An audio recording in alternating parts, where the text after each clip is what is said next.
Boa noite, meus queridos irmãos. Senti falta do Roberto e da Eliane hoje de manhã. Senti falta deles aqui hoje. É sempre uma grande alegria estar na casa do Senhor. E nós vamos continuar estudando Atos. Eu peço que os irmãos abram em Atos. Nós estamos agora começando uma nova fase, Atos capítulo 6, a partir do verso 8º. Atos capítulo 6, a partir do verso 8.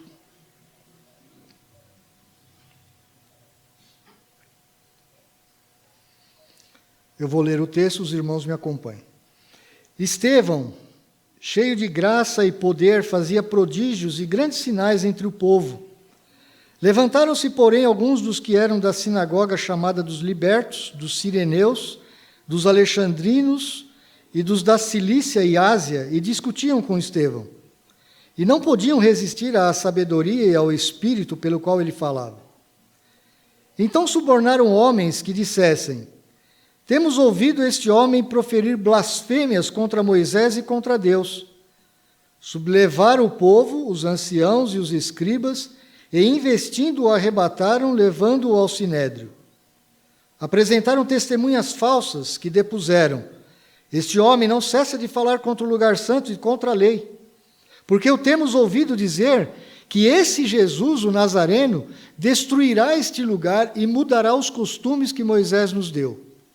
Todos os que estavam assentados no sinédrio, fitando os olhos em Estevão, viram o seu rosto como se fosse rosto de anjo. Vamos orar mais uma vez. Pai, pedimos a Tua bênção sobre as nossas vidas, sobre a Tua igreja, sobre o Teu povo. Pai, eu não conheço o coração de ninguém que está aqui, na verdade, nem mesmo o meu conheço completamente, porque a Tua palavra diz que o nosso coração é enganoso. Mas o Senhor conhece. O Senhor conhece o coração de cada um daquele que entrou neste templo, nesta noite. O Senhor conhece as dúvidas, o Senhor conhece as lutas, o Senhor conhece os anseios de cada coração, os pecados, a rebeldia, as fortalezas. O Senhor conhece, Senhor Deus, as fraquezas. Por isso nós te pedimos que nessa hora o Senhor venha abençoar o Teu povo, Pai. Abençoa com muita graça, precisamos da Tua graça maravilhosa. Precisamos da intervenção do Teu poder nas nossas vidas, ó Pai, dirigindo os nossos corações, principalmente para esta hora que nós nos vamos voltar à Tua palavra. Leva o nosso pensamento cativo à obediência de Cristo Jesus. Leva, Senhor Deus, os nossos pensamentos agora a se concentrarem na Tua palavra. Tira toda a preocupação, tira toda a tribulação, toda a angústia. Tira tudo aquilo que possa perturbar o coração dos Teus servos de ouvirem a Tua palavra. Pai, em nome do Senhor Jesus Cristo, abençoa as nossas famílias. Derrama, Senhor Deus, bênção sobre as nossas casas, para que sejamos famílias que glorifiquem o Teu nome, que amem o Senhor, que sejamos luzeiros neste mundo de trevas. Sejamos, ó Deus, guia da Tua palavra ao coração daqueles que estão incrédulos, daqueles que estão sem direção nas suas vidas. Nós pedimos essas coisas em nome de Jesus. Amém. Meus irmãos, nós começamos agora a segunda parte de Atos. Nós terminamos a primeira parte, que foi até o verso 7 do capítulo 6, que nós terminamos na semana passada. No verso 7 do capítulo 6, nós observamos e comentamos sobre um resumo de tudo aquilo que Lucas vinha tratando desde o capítulo 1. Crescia a palavra de Deus e em Jerusalém se multiplicava o número dos discípulos, também muitíssimos sacerdotes obedeciam à fé. Aqui é o ministério do Evangelho em Jerusalém. Então, a primeira parte da profecia do Senhor Jesus, lá no capítulo 1, verso 8, havia se cumprido. O Evangelho tinha prosperado em Jerusalém. Muitos sacerdotes obedeceram à fé. Se você já teve contato com um judeu ortodoxo, você sabe como é difícil de um judeu se converter. Eu já tive essa oportunidade há muitos anos atrás, no começo da minha conversão, lá pelos ídolos do começo da década de 80, 1983, 84, eu fiz um curso em São Paulo de como evangelizar judeus. E eu tive a oportunidade de visitar sinagogas e de visitar algumas lojas de judeus ali numa região central de São Paulo, que tinha naquela época um comércio muito maior dos judeus. Hoje está dominada pelos orientais. E eu tive a oportunidade de evangelizar alguns judeus bem ortodoxos, bem tradicionais. É muito difícil. É muito difícil. Quando eu vejo esse texto falando que muitos sacerdotes obedeceram à fé, o que está diante dos nossos olhos, meus irmãos, foi um grande avivamento. Uma grande manifestação de Deus, convencendo aqueles milhares de homens a verdade de que Jesus era o Cristo, Jesus era o Salvador das suas vidas. Com esse versículo 7, então, Lucas ele termina a sua primeira parte. O ministério em Jerusalém está cumprido. Agora faltam duas outras regiões, que é Judeia e Samaria. O evangelho precisa chegar na Judeia e na Samaria. E ele vai usar algumas dificuldades que a igreja mesmo estava enfrentando. Nós vimos uma dificuldade na semana passada, que era a dificuldade com relação à distribuição dos alimentos ou dos recursos que os apóstolos recolhiam para as viúvas helenistas, daqueles judeus de origem grega. Esse era um problema.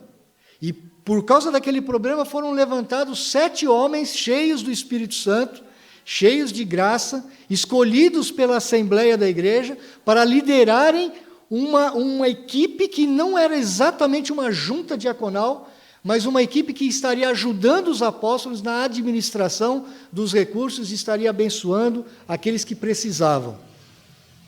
Esses 7 nomes eram nomes gregos, nenhum deles era um nome judeu. Eles estavam trabalhando agora dentro do judaísmo que vinha da dispersão daqueles judeus que vieram de longe para a Palestina, para Jerusalém, mas que eram de origem grega, era uma outra cultura.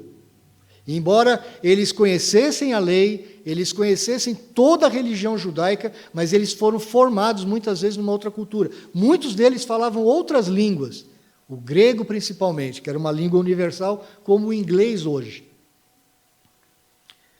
Lucas, então, agora nos apresenta, ou melhor, ele não nos apresenta, ele vai dar um pouquinho mais de detalhes de um desses homens, o primeiro nome da lista dos 7, Estevão.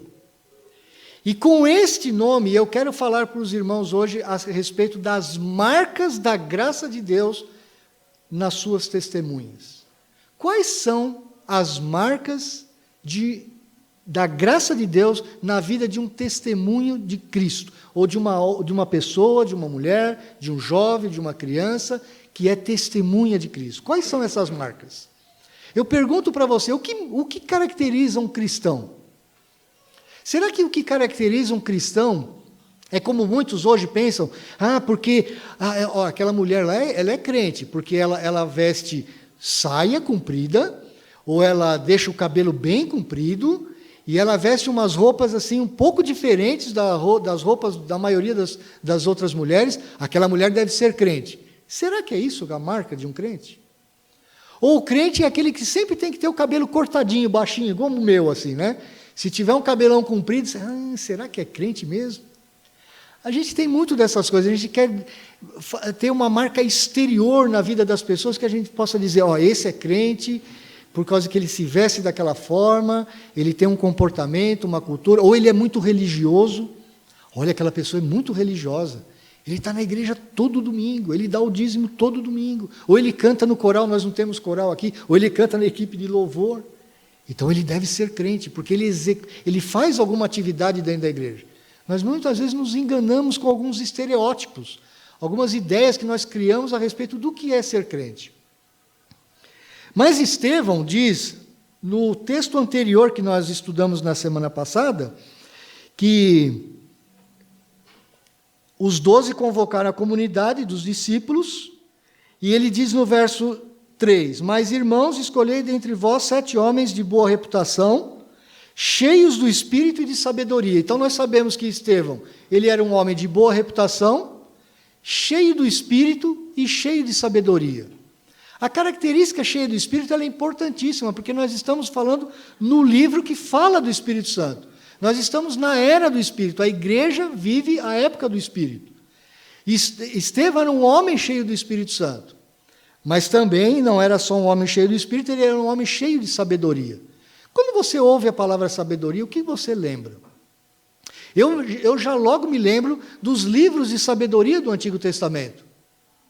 Salmos, Provérbios, Eclesiastes, são livros de sabedoria. O livro de Jó tem muita sabedoria também. Eu olho para Salomão, que foi um rei que pediu sabedoria, mas eu olho principalmente para o Senhor Jesus Cristo. O Senhor Jesus Cristo, ele era o ápice da sabedoria. Aliás, o próprio livro de Provérbios, nos seus primeiros 8, 10 capítulos, ele vai personificar a sabedoria como se fora o próprio Senhor Jesus Cristo, que nós entendemos pelo Novo Testamento. Então, Estevão era um homem que representava aquele que não só era cheio do Espírito, mas ele tinha muita sabedoria, ele era cheio de sabedoria. As suas palavras, a sua forma de agir, com certeza a sua vida espelhava muito daqueles conceitos que nós lemos nos Salmos.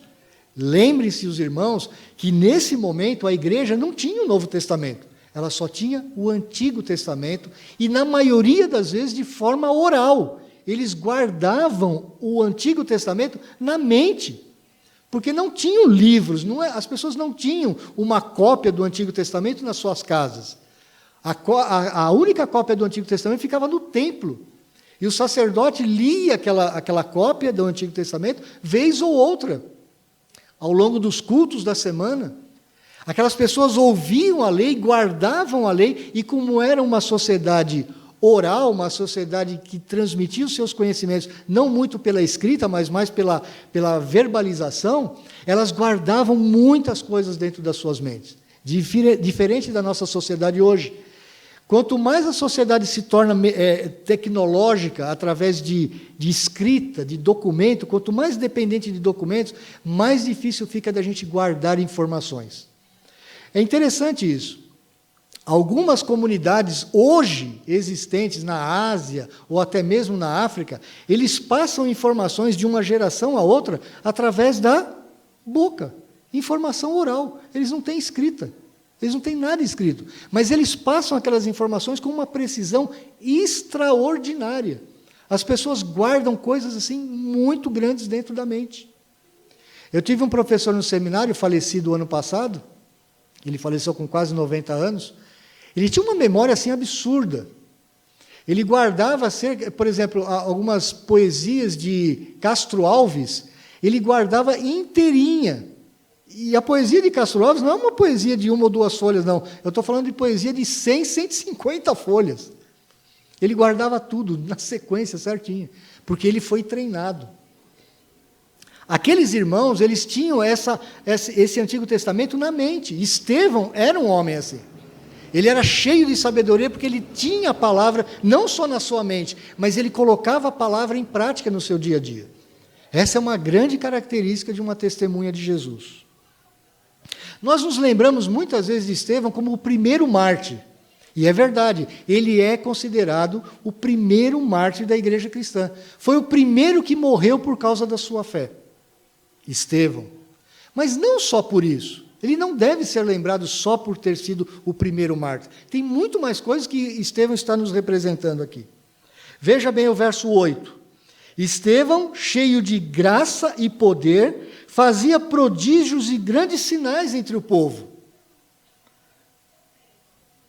Não ele era só cheio do espírito de sabedoria, ele era cheio de graça e de poder. Nós cantamos aqui várias vezes a respeito da graça do Senhor. Se eu perguntasse para você assim, me fala uma definição do que é a graça de Deus na Escritura. O que é a graça de Deus para você?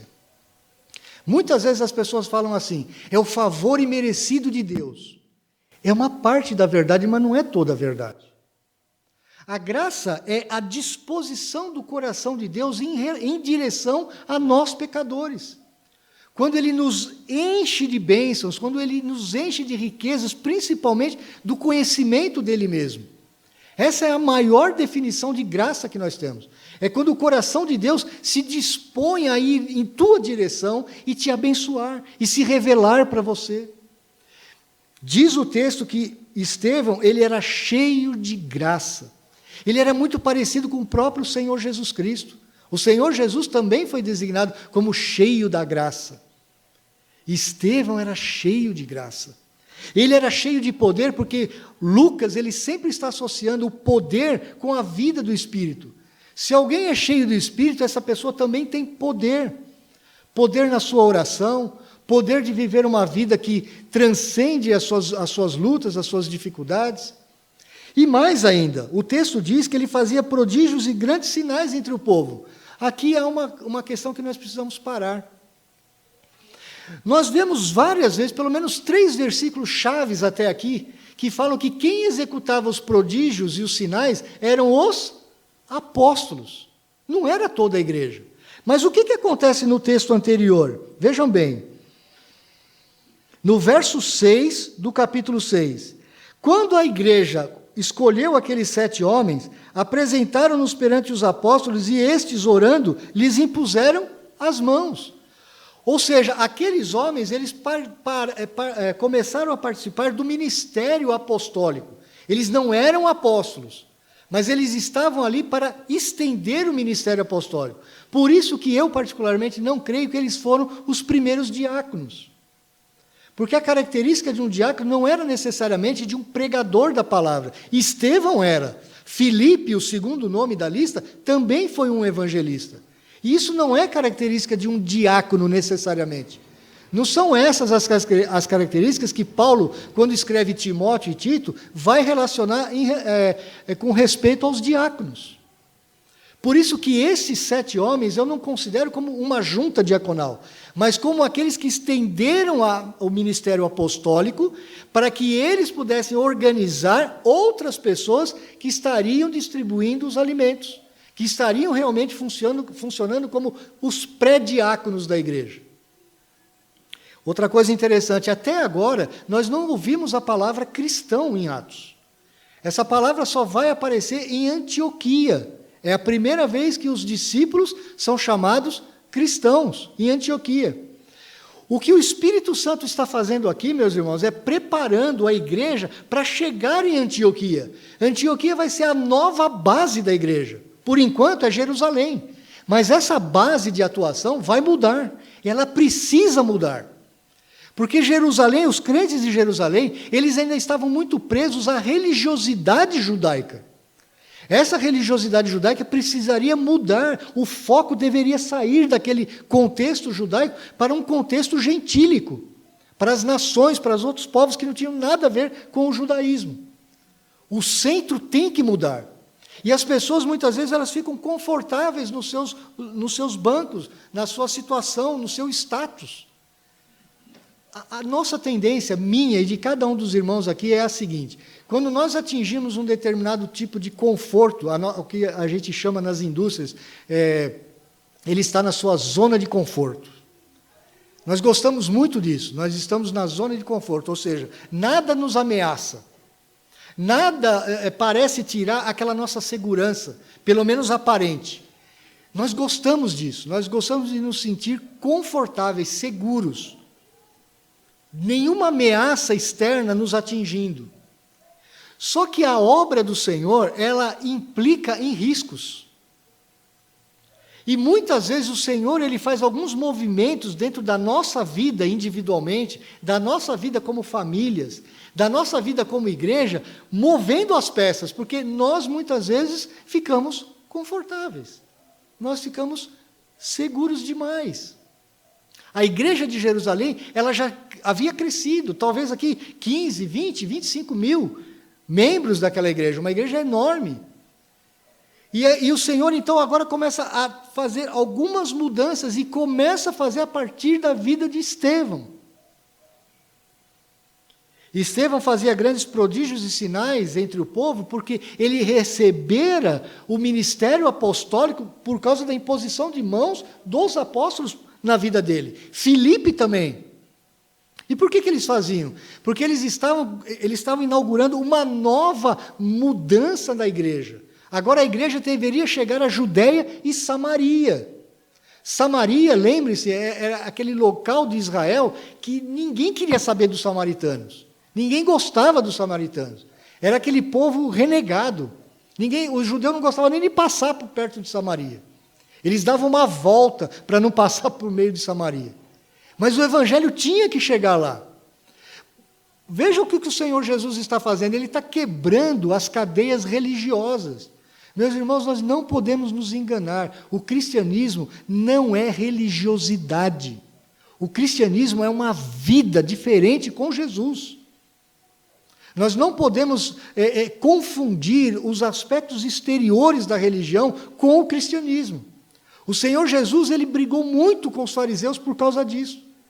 E a gente vai vendo que Lucas vai mostrar para nós que a ideia do Senhor Jesus continua a mesma. Ele está quebrando os paradigmas religiosos, mas não quebrando a vontade de Deus para o seu povo.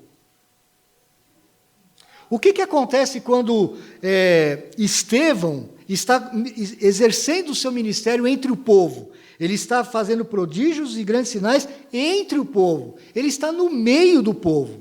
Essa é uma outra característica da testemunha de Jesus. Ela anda no meio do povo. Como que você, crente, quer testemunhar para alguém se você não anda no meio do povo? Por isso que nós não podemos nos olvidar ou nos recusar a estar, por exemplo, no meio da nossa família incrédula. Às vezes uma irmã outro dia me perguntou assim, olha, eu tenho uma festa no final do ano e vai ser num domingo. E vai estar toda a minha família, mas toda a minha família não é crente. Eu posso participar? Eu falei, claro que pode, irmã. A irmã vem todo domingo à igreja.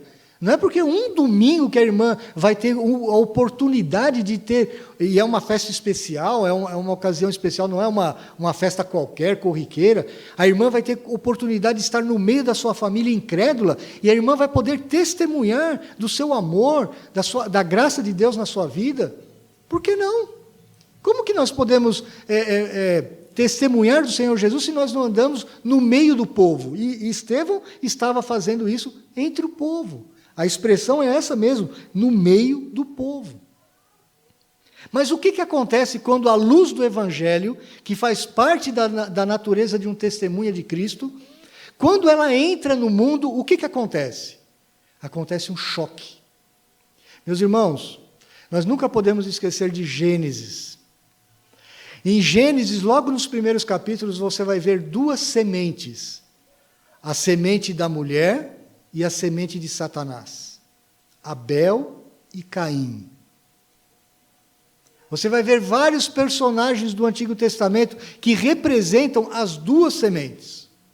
Estevão aqui, lá muito tempo depois, está representando a semente da mulher, a semente da promessa, a semente de Deus, a semente de Abel.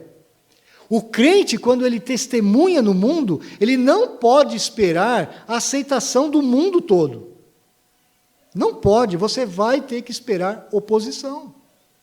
Porque você está falando da luz do Evangelho no meio das trevas, onde existe a semente de Satanás. Nós estávamos conversando hoje pela manhã com as irmãs que fazem a classe de catecúmenos, e nós estávamos olhando como é difícil você ser crente no seu ambiente de trabalho. Porque os ambientes de trabalho que estão ao nosso redor são ambientes ímpios. Parece que Satanás ele tem uma estrutura mental, uma estrutura de planejamento que ele está dominando o coração das pessoas. As pessoas mentem, as pessoas enganam, as pessoas querem levar vantagem em tudo. As pessoas elas querem passar uma por cima da outra. Elas querem atingir os seus objetivos. É assim que o mundo vive. O mundo vive alguma coisa completamente contrária à vontade de Deus. É um mundo em rebelião contra Deus. Então, quando você está no meio do mundo, que você testemunha do Evangelho no mundo, o que você espera receber? Aplausos? Não. poucos vão lhe aplaudir. E aqueles que vão lhe aplaudir são aqueles que foram escolhidos por Deus para crerem na mesma mensagem que você está trazendo. Mas da maioria você vai receber oposição. E é isso que nós vamos ver em Estevão. No verso 9 nos diz: levantaram-se, porém, alguns dos que eram da sinagoga chamada dos libertos, dos sireneus, dos alexandrinos e dos da Cilícia e Ásia, e discutiam com Estevão. Quem eram esses? Eram judeus helenistas. Eles não eram judeus da Gema, lá da Palestina, de Jerusalém. Eles eram judeus que vinham de fora. Parece que eles eram judeus que haviam sido escravos, foram libertos daquelas outras regiões do norte da África, da Ásia, da Cilícia, inclusive, que era a terra de Paulo. Provavelmente Paulo frequentava essa sinagoga em Jerusalém. Então Paulo talvez esteja nesse meio aqui. Lucas já está nos dando uma pista, porque Paulo vai ser uma figura importante a aparecer lá no capítulo 9. E nós temos aí uma interrupção entre o capítulo 6 e o capítulo 13, no meio do capítulo 9, que mostra a conversão de Paulo. Isso é muito importante. Mas, por enquanto, nós estamos no começo da segunda etapa desse movimento missionário do Senhor Jesus Cristo. Esses judeus de cultura grega, eles se levantam contra Estevão, porque Estevão também tem origem grega. Estevão também fala o grego. Estevão também tem uma cultura grega, mas ele é crente. Ele não é um judeu da Gema, mas ele é crente. Ele tem as marcas de um testemunha de Jesus. E eles começaram a discutir com Estevão. Provavelmente o texto não nos dá muito detalhe do que discutiam, mas provavelmente a respeito da teologia de Estevão. Mas Estevão, por que você está pregando a respeito desse Jesus? Aonde ele está no Antigo Testamento?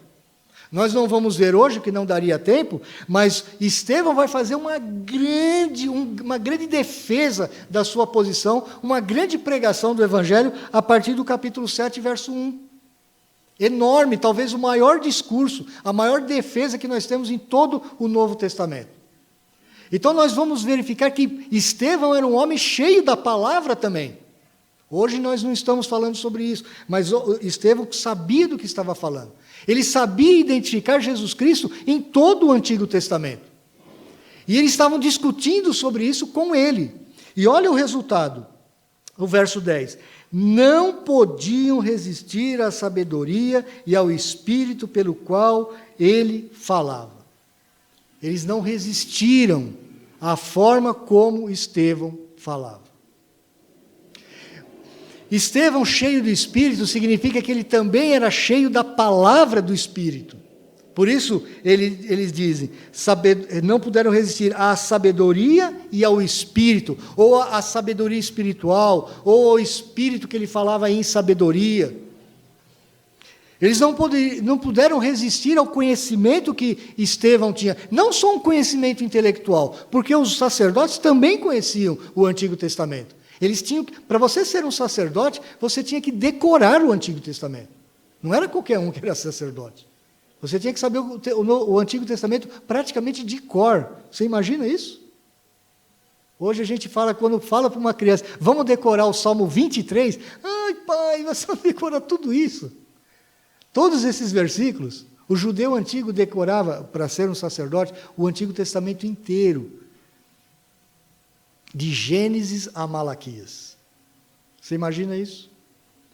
Esse era Estevão, é a marca do conhecimento da palavra. Mas ele tinha oposição, ele recebeu oposição daqueles homens, daqueles judeus das sinagogas. Mas eles não pararam por aí. Enquanto eles estavam discutindo teologia e eles viram que não poderiam resistir a Estevão, eles falaram assim, olha, perdemos.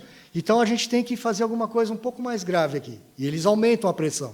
E o verso 11 nos diz, então subornaram homens que dissessem, temos ouvido este homem proferir blasfêmias contra Moisés e contra Deus.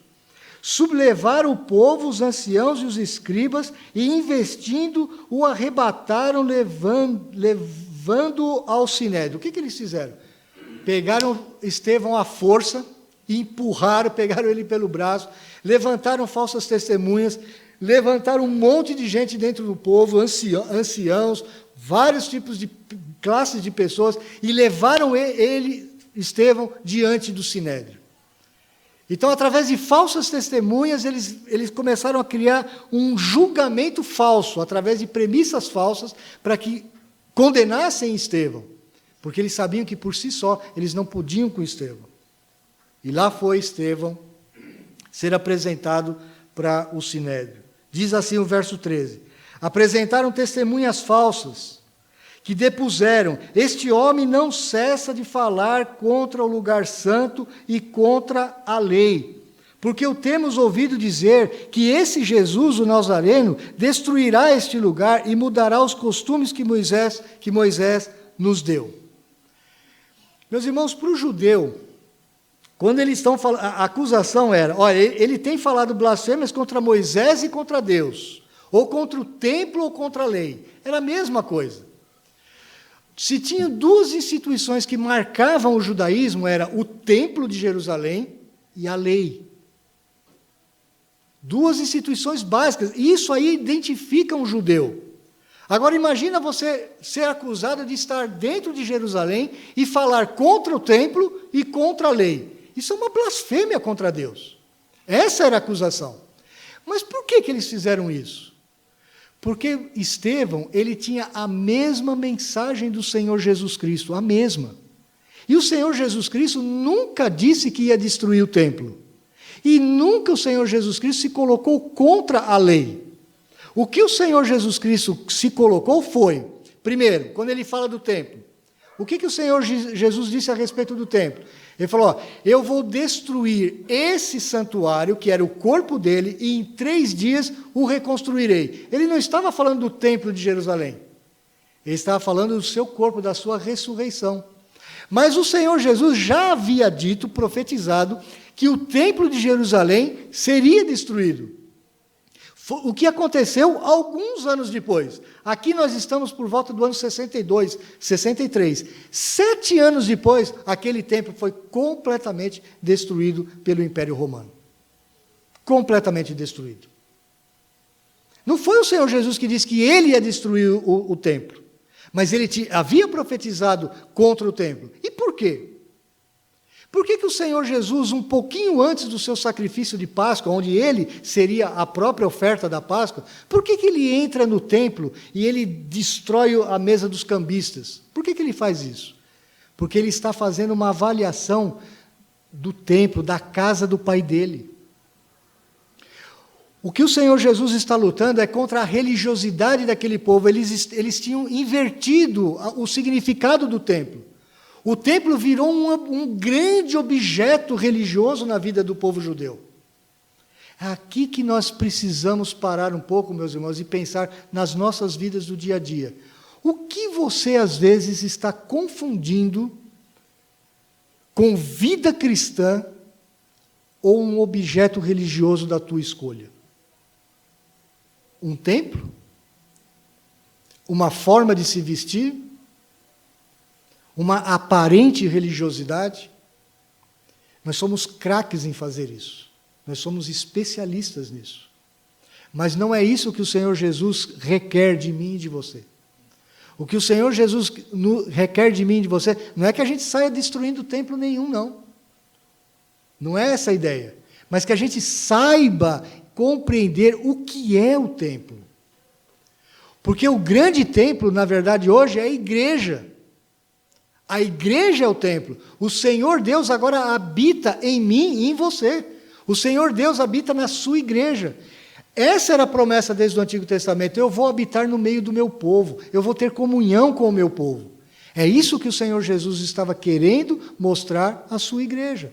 É isso que Estevão continua pregando. Como que você tem encarado algumas atividades religiosas suas? Será que você não está pegando algumas coisas e dourando muito a pílula? Olha, isso aqui é importante, é a minha religião. Mas o que o Senhor Jesus está querendo de você é um coração realmente marcado pela graça dele, marcado pelo Espírito, de uma vida autêntica, não uma vida religiosa. Não importa se você não corta o cabelo ou deixa de cortar o cabelo. Se você passa batom ou não passa o batom. Se você usa brinco ou não usa brinco. Se você usa terno ou não usa terno. Não são essas coisas que nos dizem que nós somos mais ou menos crentes do que outros. Se o cabelo é mais comprido ou menos comprido. Essa religiosidade exterior era isso que Estevão estava falando, que estava incomodando aqueles judeus.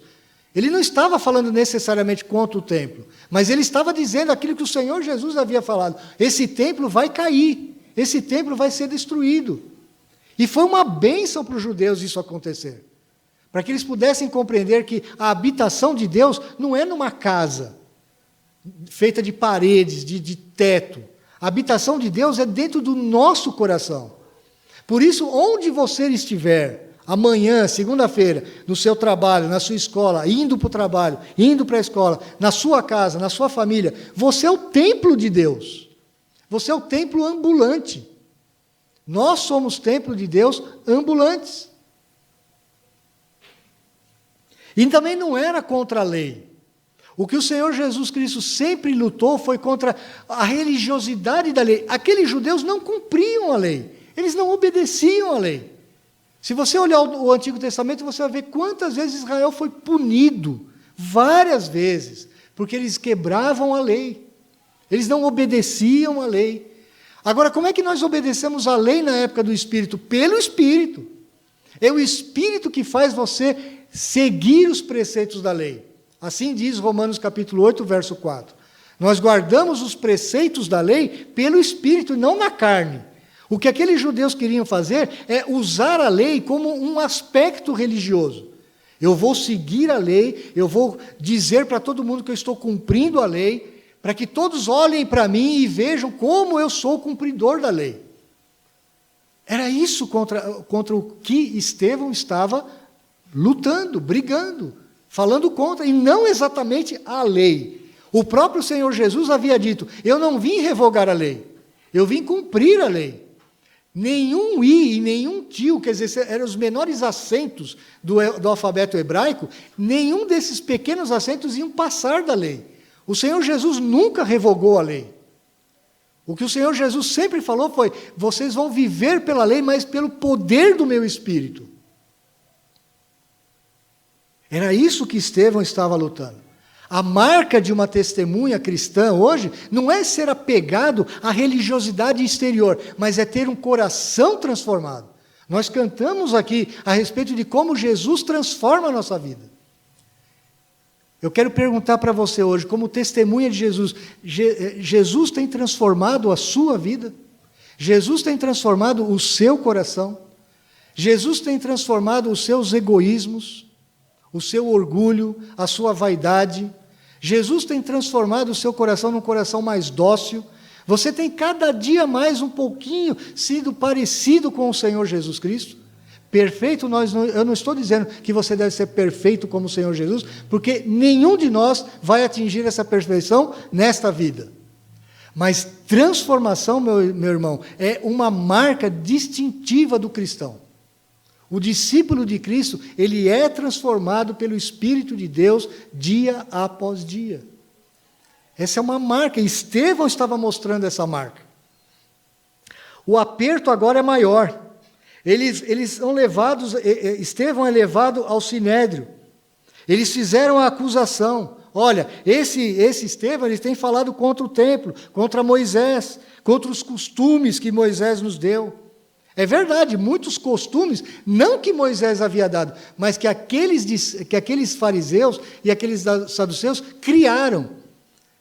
Nós muitas vezes, meus irmãos, nós criamos religião em cima do Evangelho.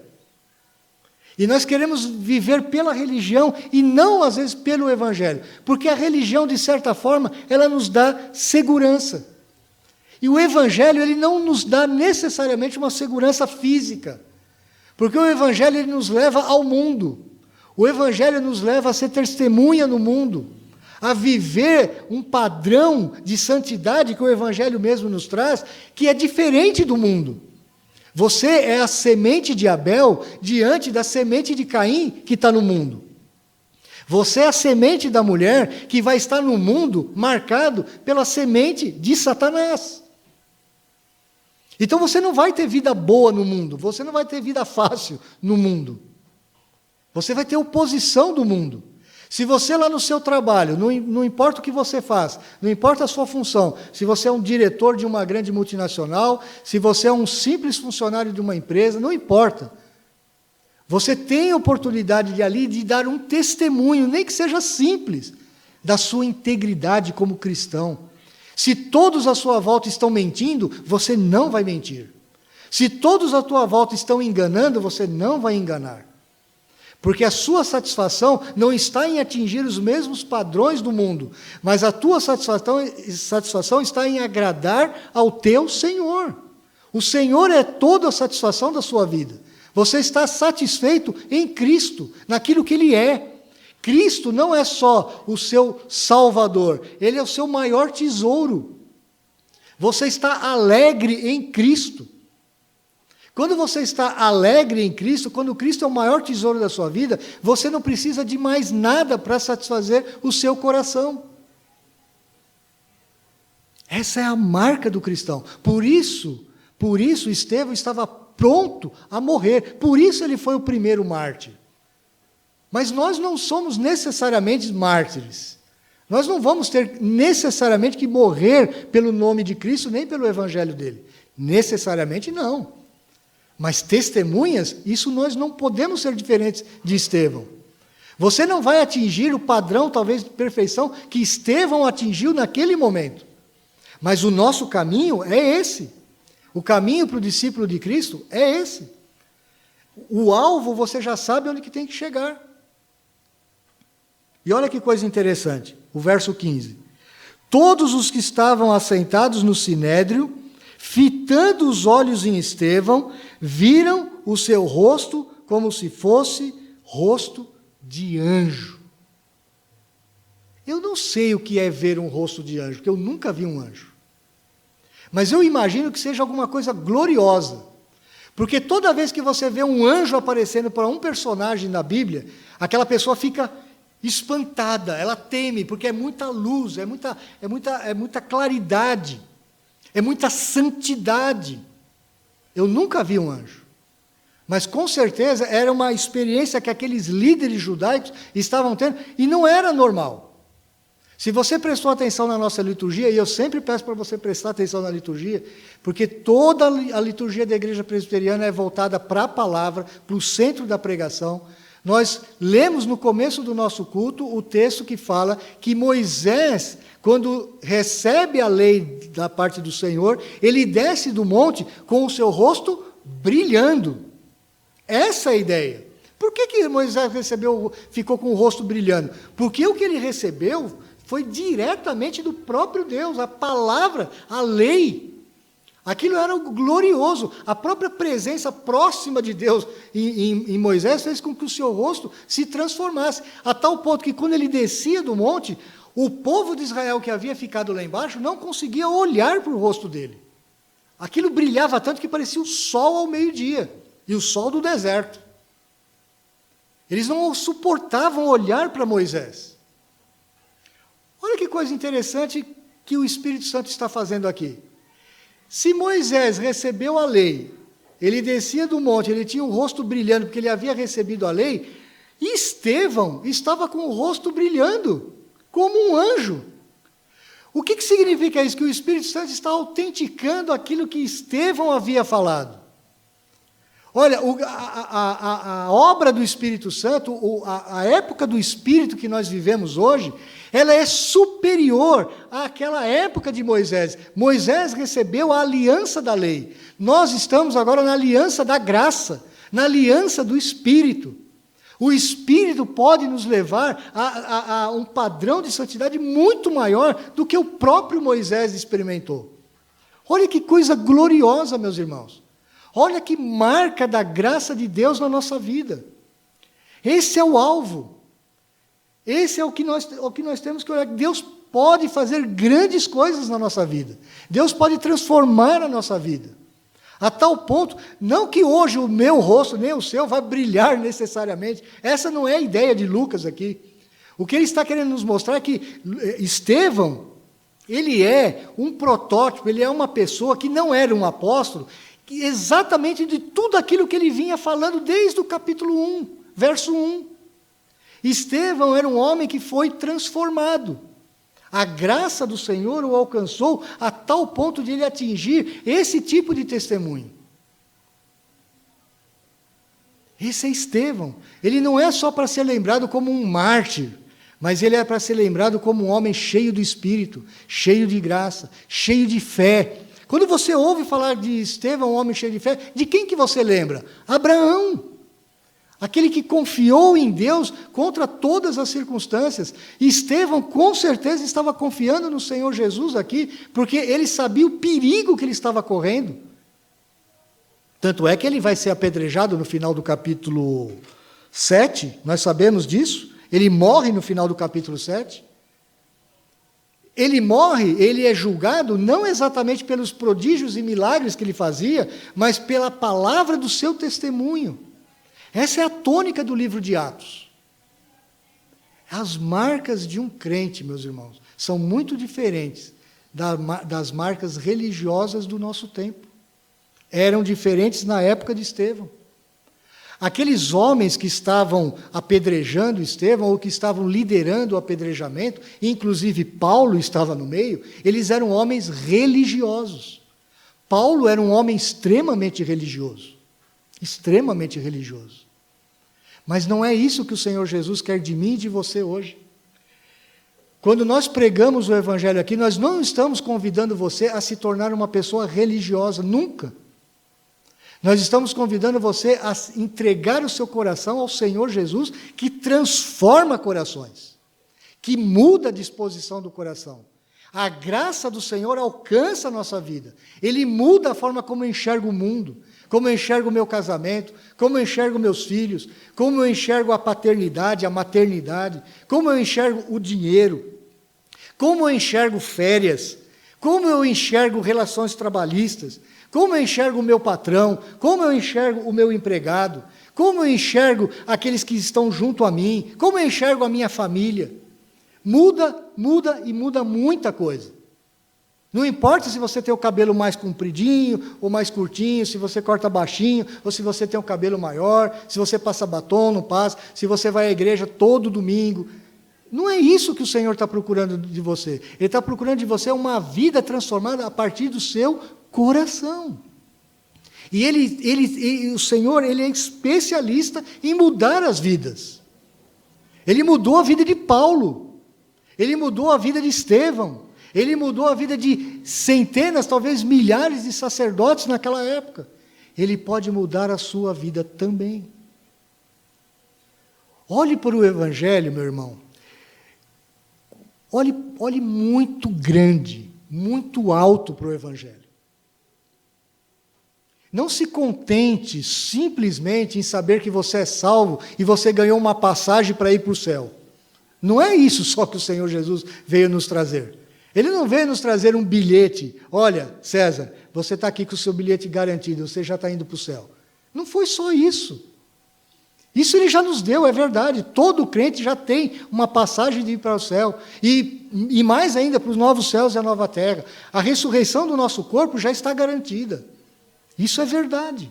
Mas há marcas de um testemunha de Jesus hoje muito maiores. Você pode ser um homem, uma mulher, um jovem, cheio do Espírito Santo, cheio da graça, cheio do poder, cheio de fé, cheio de sabedoria, cheio da palavra do Senhor. O Senhor Jesus é especialista em fazer isso na nossa vida. Especialista. É a graça dele que faz isso na tua vida, meu irmão. Espere grandes coisas de Deus. Você tem um Deus enorme, você tem um Deus grande, você tem um Deus infinito. Você tem um Deus que muda o coração do homem mais empedernido. Eu poderia lhe contar o testemunho da minha própria vida. Como Deus tem me transformado desde os meus 18, 19 anos de idade. A cada dia. E é graça dele. Não é mérito nenhum meu e nem seu. É graça do Senhor. A graça do Senhor pode fazer grandes coisas na sua vida. Transformar o seu coração. Transformar toda a tua história. Você pode não se tornar um mártir, como nem todos se tornaram mártires. Querem ver? Filipe, por exemplo, o segundo da lista, ele não foi mártir. Ele não morreu por causa do Evangelho. Pelo menos não naquele início. Ele teve um ministério longo. Estevão não. Estevão teve um ministério curtíssimo. Aliás, o próprio Senhor Jesus já havia prometido isso para os seus discípulos no passado. Quando vocês forem levados diante das autoridades, diante das sinagogas, diante dos líderes do sinédrio, não se preocupem com o que vocês vão responder. Eu vou colocar o meu espírito e a minha palavra na boca de vocês. Alguns dentre vocês vão perder a vida por causa do Evangelho. Alguns, não todos. Estevão perdeu a vida. Tiago, mais à frente, também vai perder a vida. Mas Pedro, Paulo, Filipe e tantos outros não perderam a vida imediatamente. Perderam sim, mais à frente. Anos depois, muitos anos depois. Mas o que importa não é se Deus vai te chamar você para perder a vida amanhã ou para perder a vida daqui 60, 70 anos. Porque a vida você vai perder mesmo. Mas é como você vive a sua vida. Você está disposto a quê? Qual tipo de testemunha de Jesus? Que tipo de discípulo de Jesus nós queremos ser?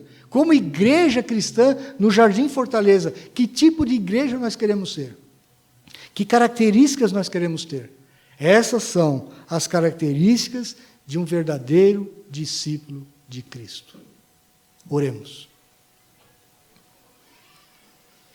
Pai, nós te louvamos pela tua imensa graça, pela disposição do teu coração de nos abençoar, de nos alcançar, de fazer a nossa vida diferente, de transformar o nosso dia a dia, a nossa forma de ver, de sentir, de amar, de responder, de trabalhar.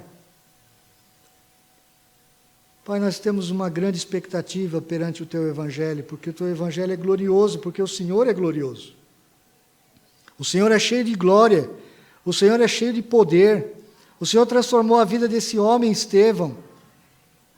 Ele pôde estar com o rosto seu como de um anjo, brilhando diante daqueles que o acusavam, diante daqueles que seriam os seus algozes, que iriam matá-lo.